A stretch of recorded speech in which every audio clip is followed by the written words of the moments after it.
Today on the net, the 2011 budget presented by Barack Obama causes much reaction online. An international agreement destined to protect intellectual property rights concerns web users. And a British gangster who led his gang from his prison cell via Facebook.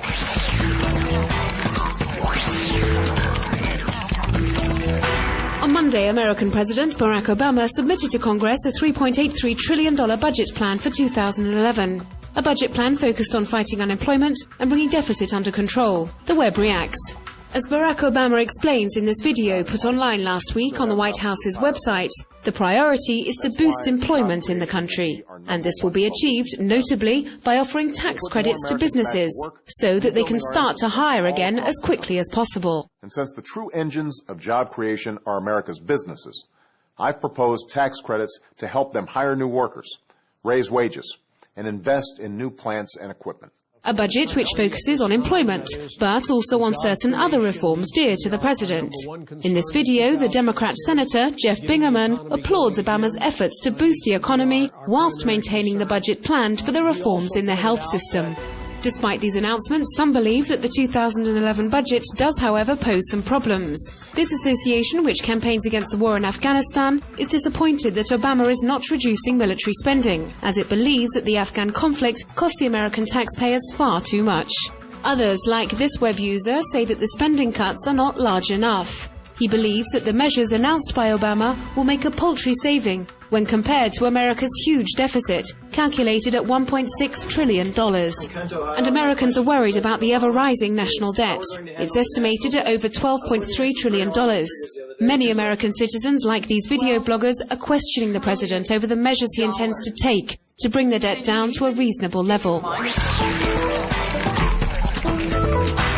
Last week, representatives from 39 nations met in Mexico for the 7th phase in negotiations on ACTA, the Anti-Counterfeiting Trade Agreement. The treaty aims, amongst other things, to protect copyright online and is causing strong concern in parts of the blogosphere.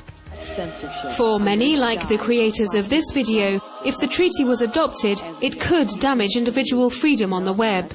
They believe that ACTA is assimilated with potential censorship on the web.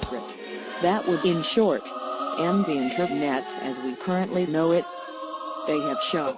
Others, like this extremely annoyed video blogger, condemn a treaty which in the end would only protect the interests of certain large companies, to the detriment of the interests of citizens and net users. The NGO Reporters Without Borders has posted on their website several measures which could be adopted if the treaty had to come to fruition. Governments could, for example, put automatic web filtering into place, or limit the access to certain information, measures which the NGO deem threatening to freedom of speech. But for the moment, it's difficult to get more precise information because, as this French Association for the Protection of Web Users reminds us, the ACTA negotiations are secret. The association invites citizens to sign an open letter addressed to the European Parliament to express their opposition to the adoption of this bill. Meanwhile, the campaigning on social networks is just as significant.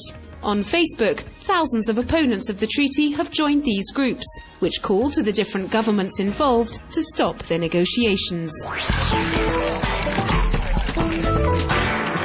The Metropolitan Opera of New York has just launched its web radio.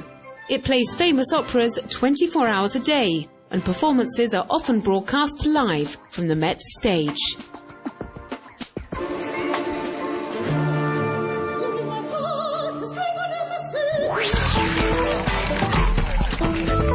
Colin Gunn is currently serving 35 years in prison in Great Britain, but he continued to head up his gang from his prison cell via Facebook. The prison authorities had in fact allowed him to connect to the internet, a connection which he used to manage his drug trafficking. His account is now closed.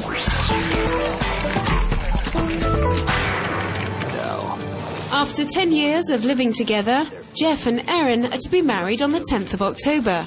And here's the invitation this Australian couple have sent to their friends and family. A video worthy of the trailers from the biggest Hollywood productions. Jeffrey Wong and Erin Martin in The Wedding of Jeff and Erin.